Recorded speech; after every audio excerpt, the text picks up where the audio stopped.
Greetings all!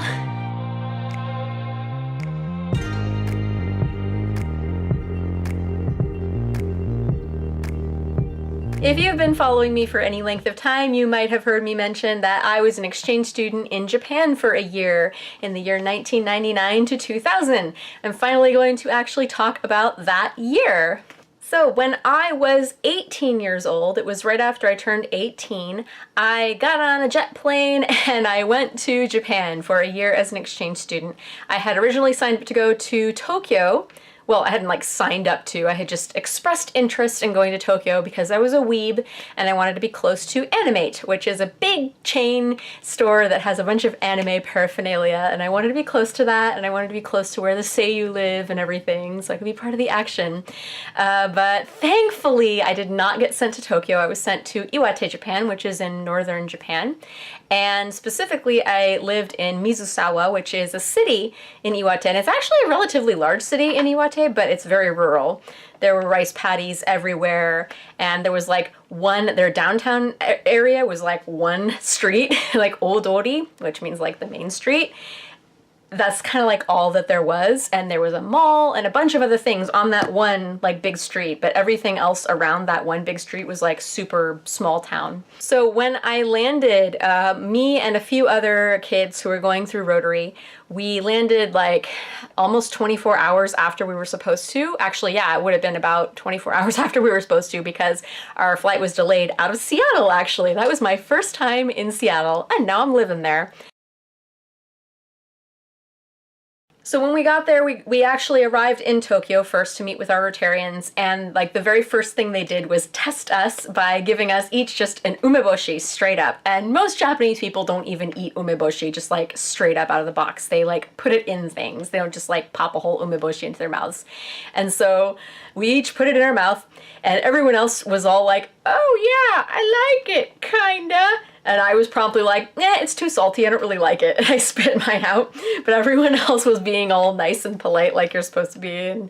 And I could see our two Rotarians smirking, because it's kind of like hazing, really. It's how they test foreigners that come to Japan, is by giving them an umeboshi. And then we had a big Rotary meeting, and there was a ceremony where they introduced us, and we had to introduce ourselves. And out of the whole group, me and Angela, this one other chick, were the only people who had taken any Japanese. So she and I said a few sentences, very simple sentences in Japanese, and everyone else was konnichiwa, and that's it. And then we went to our host families. So my host family, my very first one, and they were my main one, I was with them the longest. The male of the unit ran a gynecology clinic, actually. And it was cool, because it was the hospital was connected via a catwalk to the actual house where I was living. And then his wife was business side, business partner, bookkeeping. She did the shopping and cooked all the meals for all the staff. And there wasn't that much staff. I think she'd usually make 8 meals or something when it was meal time. But I think she did that 3 times a day. And then Oba-chan, the host dad's mom, was also in the house living with them. And then they had 3 children that were grown up. Their daughter was the youngest, and she was finishing her final year of high school. And she was living with her 2 brothers in Morioka, which is a city in Iwate. And you might have heard, if any of you follow Charla in Japan, she lived in Morioka, or was in that area. That's where Kanoko, my host sister, and her 2 brothers were. And I went up there a few times, and it's a city, it's a big city, but it's not Tokyo. Morioka, and then stuff, and things and stuff. Right, and so I really loved their house also because it was very traditional. They had the sliding paper doors, and the hallways get super, super cold in the winter time.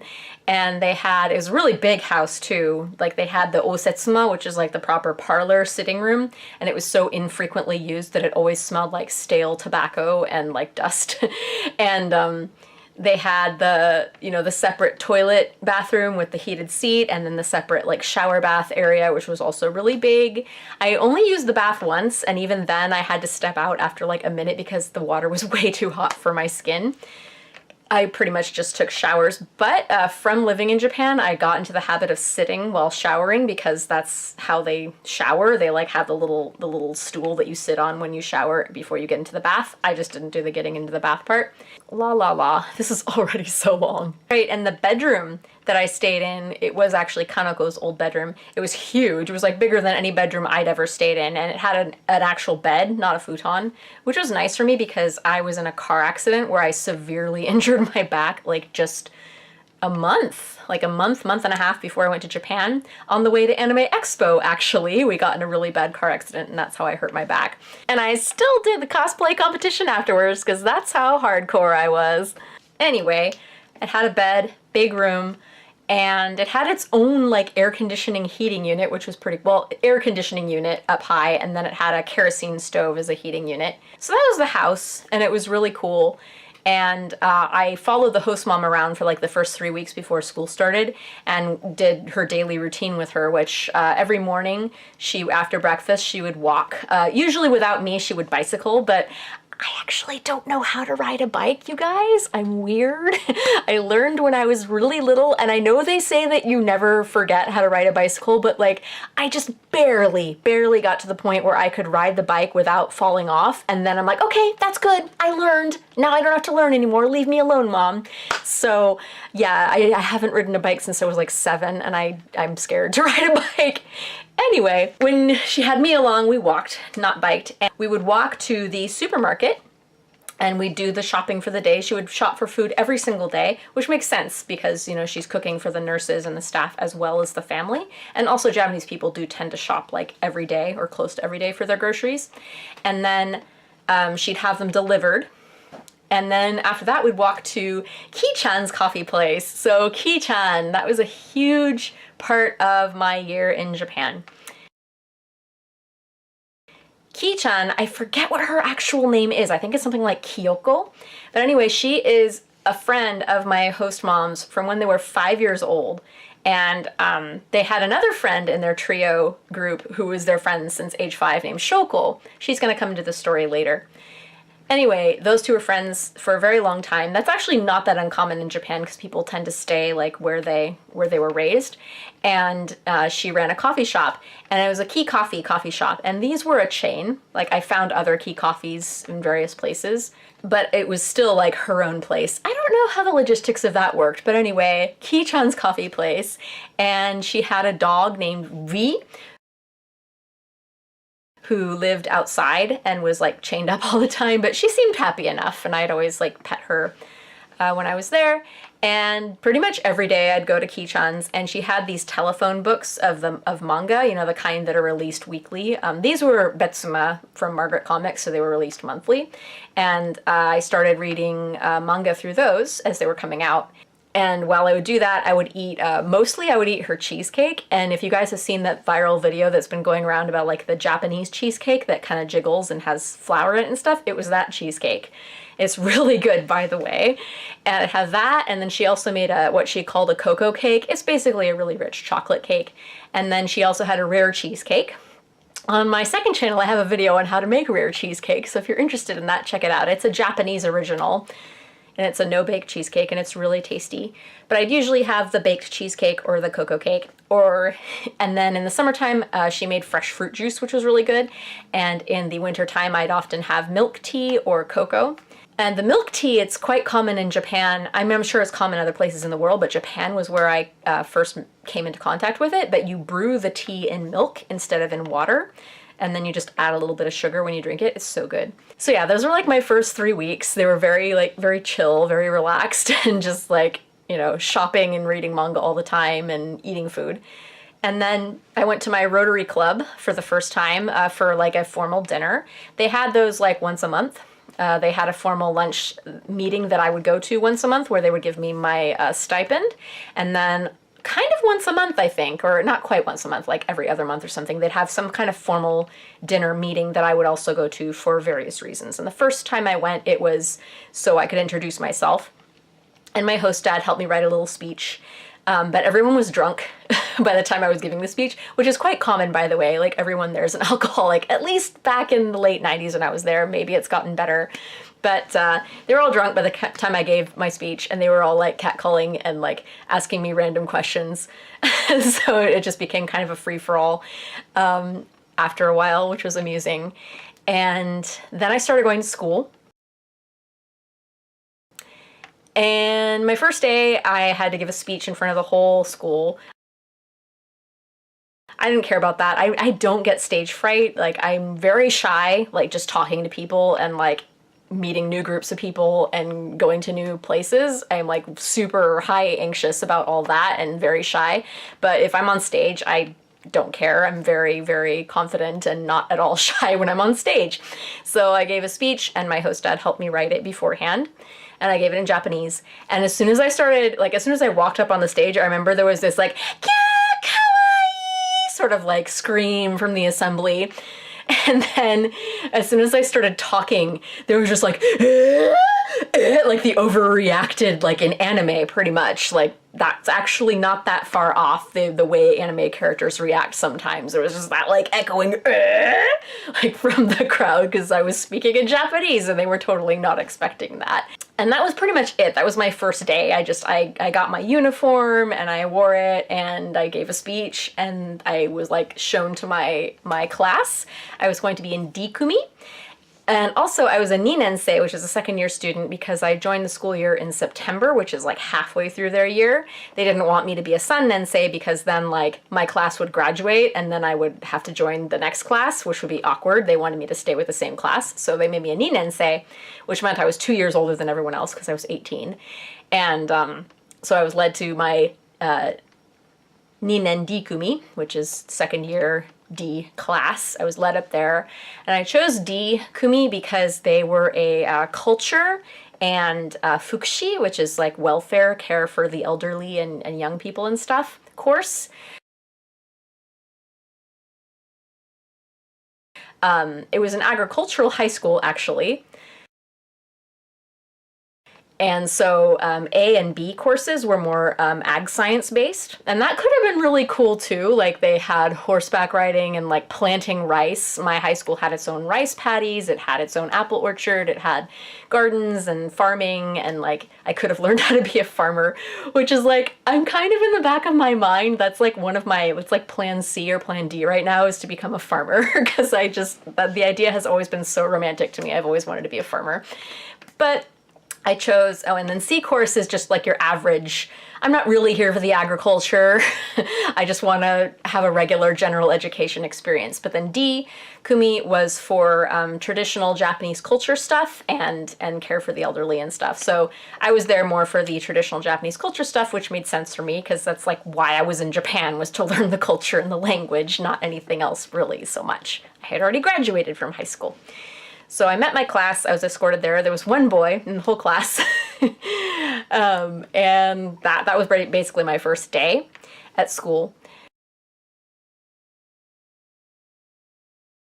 So once I got settled in to my new life in Japan, it became a routine and it was pretty normal. On days off, I would go with my okasan to just shopping at the grocery store and to Kichan's, and those were my favorite days ever.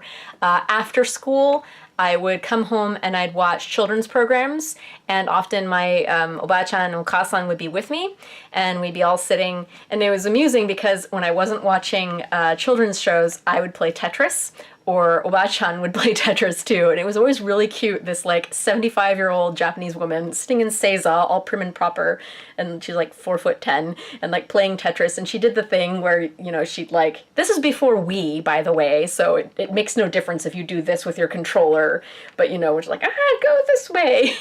And incidentally, I got really good at Tetris during my year over there because I played a lot of it after school.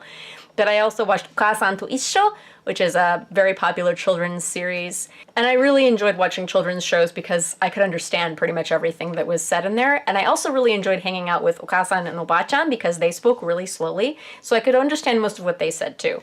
But yeah, that was kind of my general routine. On school days, I'd go there and I'd sit in class and read manga. And in the participation classes where I could participate, like PE and cooking and like sewing and stuff like that, I would do the schoolwork. But in classes that were more like bookish, like history and chemistry and whatnot, I would just read manga or I would practice kanji in like my first year, second year, or third year workbook that my okasan got me. And then after a while, I joined Minzoku Bu, which is the folk dancing club. I wanted to do like some kind of light exercise and I wanted to do something cultural, and I was notoriously a dancer. I did a bunch of ballet before I went to Japan, and so it seemed like duh, that's what I should do. So I joined that club as well, and I thought that it only met once a week, so I only went there once a week, but it actually met every single day, and I felt really bad after, like months after I found out, oh, it actually meets every day, and I was just ditching it, and like an asshole. I didn't know. But yeah, like some days after school I'd go to Minzoku Buyobu and do Japanese folk dancing. The rest of the days though, I'd go home and I'd just like watch a bunch of children's shows and like sip green tea and eat nori and senbei and play Tetris with Okasan and Oba-chan. While I was in Japan as an exchange student, I went on a lot of trips.